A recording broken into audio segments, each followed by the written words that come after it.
In this video, I've got a couple of announcements to make, and also I'm going to be showing a few of the comments that I've received over the past couple of years and talking about those. I'm referring to the negative comments that I've received because they're quite good fun to go through. I mean, well, they're probably more fun for you than they are for me. And the reason for that is because I'm celebrating reaching 1,000 subscribers. So thank you very much to everyone who is subscribed. I can't believe I've reached 1,000 subs. Some people have unsubscribed along the way, and to those people I say you're welcome back anytime. Anyway, when I first started this channel, I wasn't really thinking in terms of subscribers. I had two things I was worried about. One was getting negative comments, which we'll come back to, and the other one was running out of ideas. So what I did was I made a list of 50 video ideas, and that meant I had enough for 1 year's videos, one a week, with a couple of weeks off for Christmas and New Year. I mean, come on, fair's fair. And my idea was to do the first 50 videos and then take it from there. And just over 2 years later, I'm still here. I got a lot more ideas to see to fruition. And that brings me to the next point. I've actually been pretty busy with another project, another Elvis related project. And I think that some of the videos I've done recently, I haven't been able to spend as much time on them as I would have liked. So what I'm going to be doing from next year, 2023, I'm going to start putting up a video when it's done. I'm not going to tie myself to this one video a week. And even on some weeks, I've been doing 2 videos on a Friday and a Sunday. So the videos are probably going to be less regular in the future because there are some of the original 50 video ideas that I wrote down. I still haven't done them because they're going to take quite a bit of time. So I want to try and do some of those and some other videos that will take a little bit longer. So bear with me if there are some weeks when there's no video going up. It doesn't mean I'm stopping, it just means I'm probably working on something that's taking a little bit longer than usual. So back to the other project, which I mentioned a couple of videos ago. Some of you who are social media types probably already know this, but to anyone who doesn't know this, for the past few months, I've been working on a new Elvis book with Dick Decker, who is probably familiar to many of you as he's already published a few really fine Elvis books. So I'm very pleased to be working with him. Last year, some of you know, I published an ebook, an Elvis Japanese LPs ebook. And Dick and I are working on an actual physical book that will include not only LPs, but also singles, 78s, and EPs as well. It's going to be about twice as big as the book that I produced myself in terms of pages, perhaps 2.5 times as big. As far as the new information about the LPs goes, there will be some more information about LPs that's not in my original book. There's not much more information because I don't want to sound boastful or anything, but I don't think there is much else to add to that book.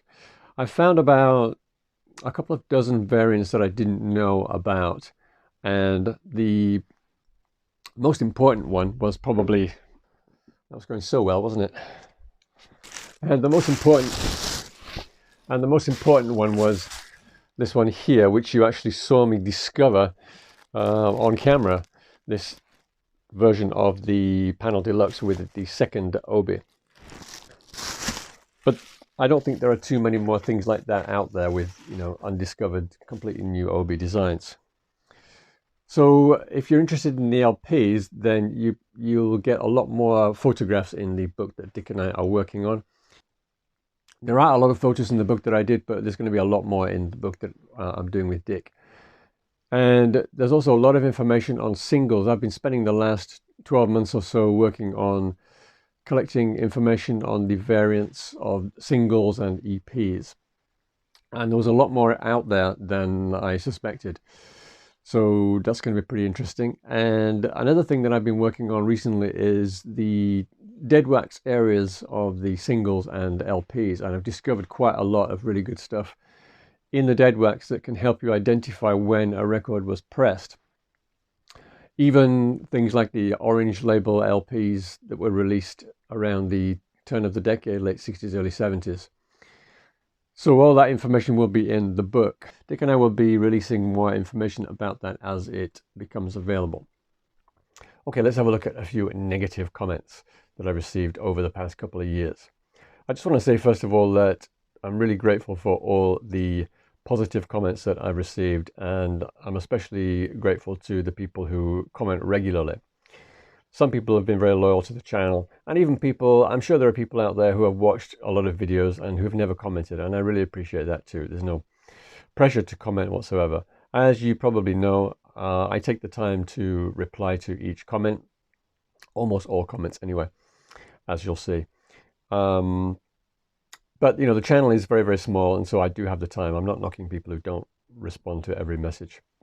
The first negative comment that I ever got, I can't find it, so I can't show you a screenshot, but it was after one of my first videos. I had about 110, 112 subscribers at the time, and some guy wrote to me saying, "I like your content, but you need to put some more energy into it." And this was the first negative comment I'd ever had, so I was a bit hurt. My first reaction was, "You miserable fill in the blank." But I have a golden rule when it comes to replying to emails, which upset me or get me angry.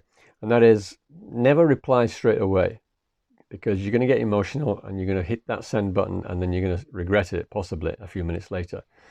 So what I do with emails or comments on the YouTube videos that annoy me is I either ignore them for a while and just think about what I'm going to say, or I'll start typing a comment but not send it. With an email, you know, you just save it for a bit. But with a YouTube comment, I'll just leave it. I'll think about it. I'll stew over it. Let's put it that way. So this guy wrote this comment, and I don't think it was meant in a bad way. He was, you know, he was trying to be complimentary, but give me some advice at the same time. And he said, like I said, something like, "Good content, but you need to up the energy levels a bit," something like that. So I thought about it, and I didn't want the situation to, what's the word? I didn't want the situation to descend into an argument, you know, an online argument with somebody I don't know. So in the end, I just wrote back to him, 112 subscribers, can't be wrong. And then he wrote back saying, "Good reply." And that was it. The exchange ended all very pleasantly. And that's the way I like to deal with these situations if I can. But that's not always possible. And some people get my back up so much that I just don't want to end it in a friendly way. Anyway, let's have a look at a few more.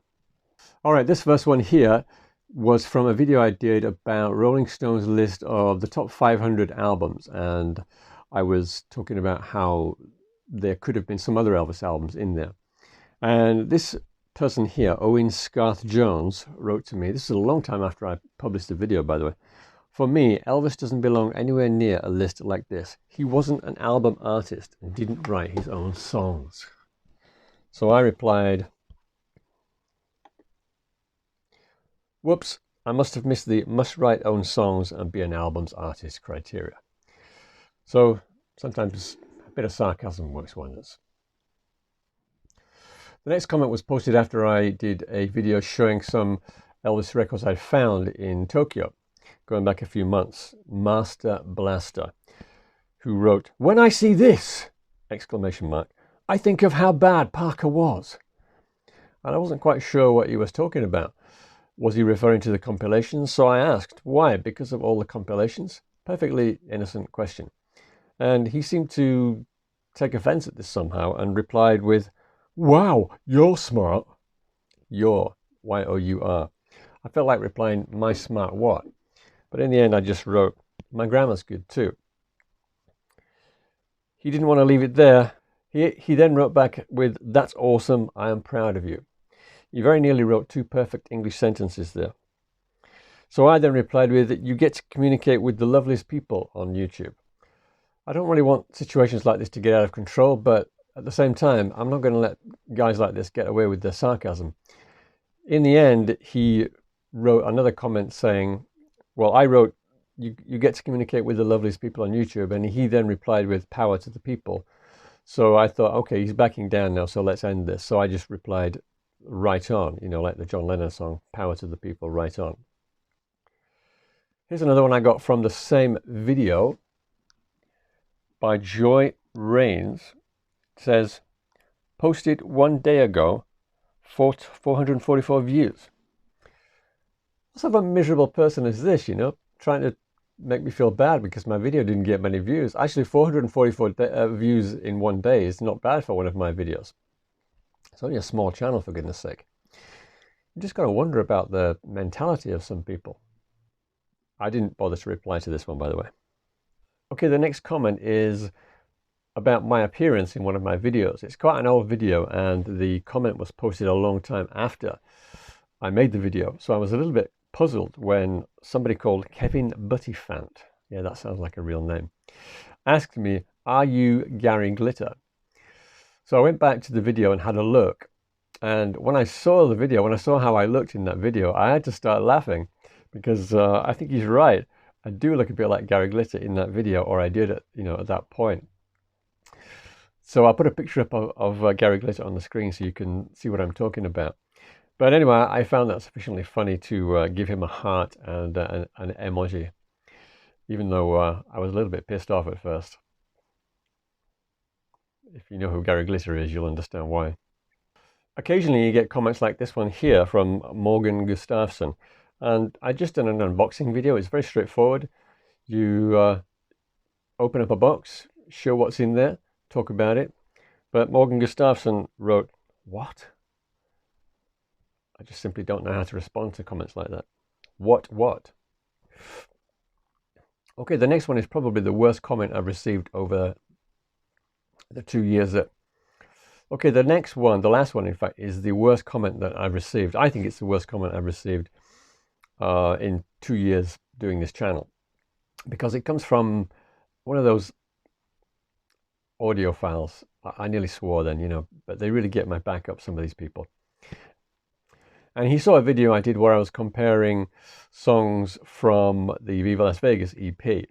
And in the background, he could see a speaker, a Panasonic speaker. And you'll notice I've moved that now to avoid comments like this. He says, what audiophile proudly displays a paper and cardboard dime store Panasonic speaker in the background? These are the vintage where the 24 gauged at best speaker wire exits the cardboard 4-ounce cabinet through the edge where the back meets the side. What a snobby moron. And then, this is the bit that really gets on my nerves the most, because here at the end, he doesn't address me. He's not talking to me anymore. He's talking to his audiophile snob friends. Probably saving up for a pair of 1984 Bose 4.2s. So he thinks that I think that Bose 4.2s are good speakers, whereas I know that all audio snobs, audiophiles like him, think that they're crap. I have no opinion on these particular speakers because I've never heard them. So I wrote in reply, never said I was proud of the speakers and didn't even use them in the making of this video, which you would have learned if you'd watched it. So go away, you presumptuous snob. And sure enough, he went away and he didn't come back. Because he didn't know, he hadn't watched the video. He saw the speaker there and he thought, what a prat, he doesn't know what he's talking about. Let's leave a negative comment and have all my friends laugh at him. So, you know, I left that response there. And the fact is I didn't use those speakers in the making of that video. I basically played the records from this red project turntable through a little preamp into the computer onto the Audacity recording software. And that's it, didn't even need to use the speakers. So that's it really as far as negative comments go. I haven't really had very many at all over the last couple of years. I'm not complaining about that. I'm very glad. I've been lucky. I certainly don't want any more. I don't like having to deal with them. But I think the vast majority of people who like Elvis's music and like watching Elvis related videos, they're really good people. In fact, as I said before, most people in any situation, any walk of life, they're all basically decent. It's just a few prats. Anyway, thanks once again for liking and subscribing and watching and commenting, all that stuff. I really, really appreciate it. I'm going to carry on with the channel. I've got a lot of ideas still to do. And be patient with me if I'm not submitting videos every week as I have been up till now. I'm going to try and do as many as I can, but spend as much time on them as is required. So thanks for sticking with me, and thanks for watching the video. And that's it. Cheers.